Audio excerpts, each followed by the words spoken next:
Hi friend, thanks so much for being here. Today I'm all about using one simple masking technique to create 3 stunning cards using just ink blending and stamping. It's such an easy and pretty way to make quick cards you'll love. So let's get started and assemble these cards. I am using 100-pound hammermill cardstock for all of my cards. I have some post-it note masking tape. You can use whatever you have. Even copy paper with some torn washi tape would work just fine. You do want that seal though of something sticky to make sure that you get a nice clean ink blend.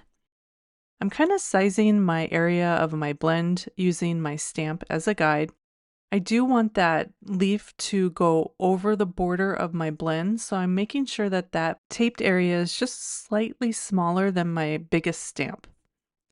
Now I'm going to grab 2 colors of distress ink. I wanted this card to have more traditional fall color feels, so I'm using wild honey and crushed olive, which is kind of like that transitional period of green to oranges and reds.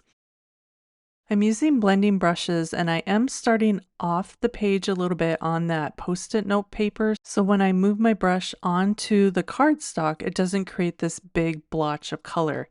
Kind of like that first one did with my crushed olive, which is going to be totally fine. I am stamping over this, so it will kind of blend everything in. And if you give your ink blend a little bit of time, it will soak into the paper and smooth out a bit on its own. Now I'm going to grab 3 leaves from the Grunge Grove stamp set from Unity Stamp Company and just align them on top of my ink blended area.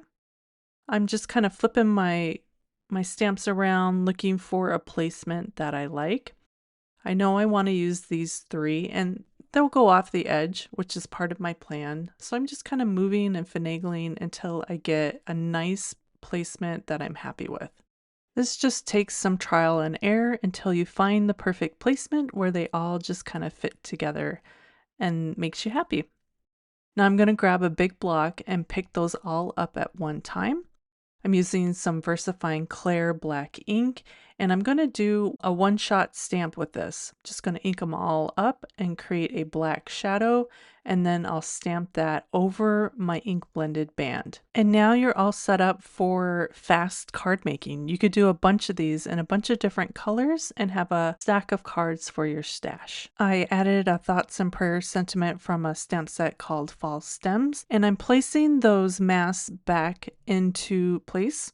It doesn't have to be perfect. I wanted to add a little bit of a metallic watercolor splatter over top. I wanted to keep it within that area. I didn't want it to go onto my card base. And I also wanted it to layer on top of the leaves, so I needed to do that after I did my stamping. This was a bronze metallic watercolor, so it's a little bit more subtle, but it went with the feel of the card a little bit better. And that finished up card number 1, which is just 1 layer and the simplest. Next, I did the same thing and masked off an area, this time vertically, to go from top to bottom of my card front. This time I am using spiced marmalade and then peacock feathers, doing a very light blend with this, not being heavy-handed at all, and I'm building up that color using a circular motion and going lightly over and over it.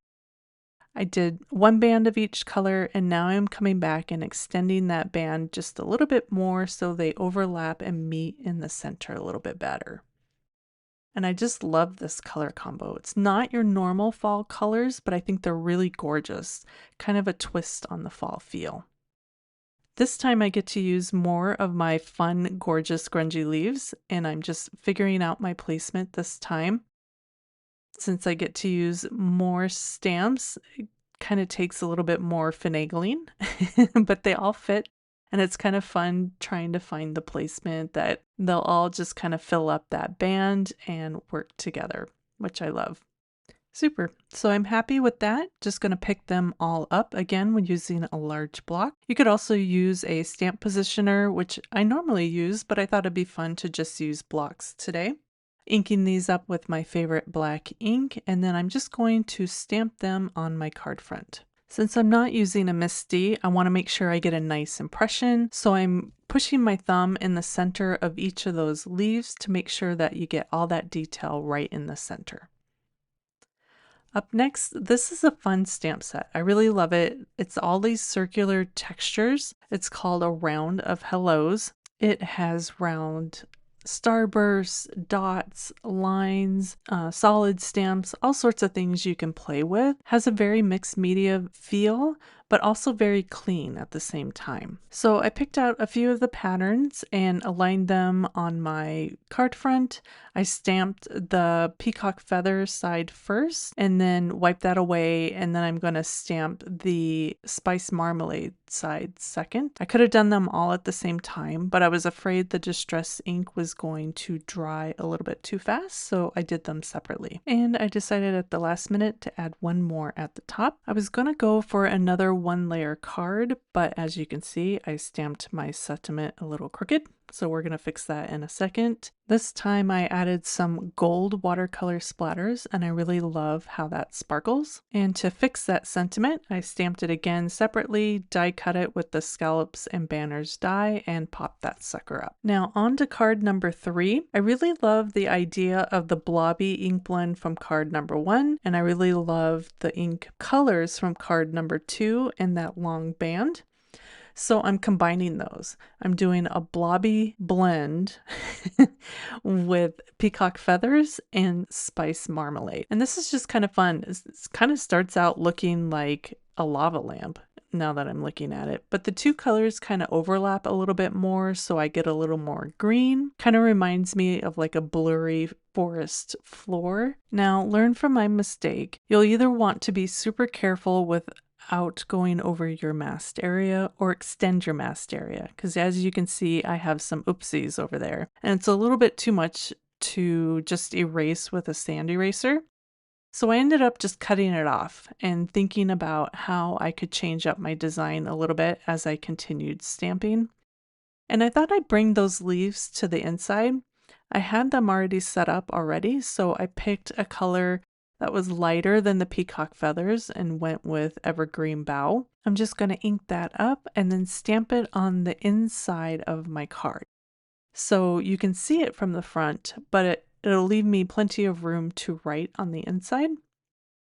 And I'm just going to add some of that gold splatter over top. And this time I do want it to extend over to the inside of the card as well.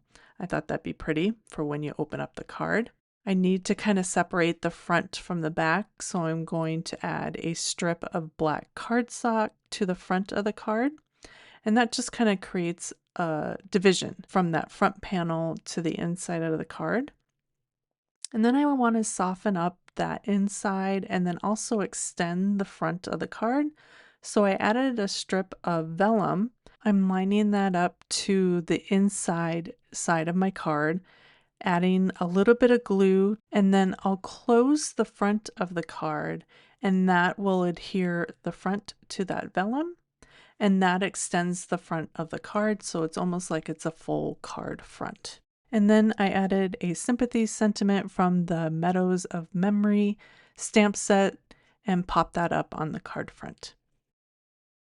And here are the final cards. The first one keeps it simple with a warm fall blend and clean one layer design.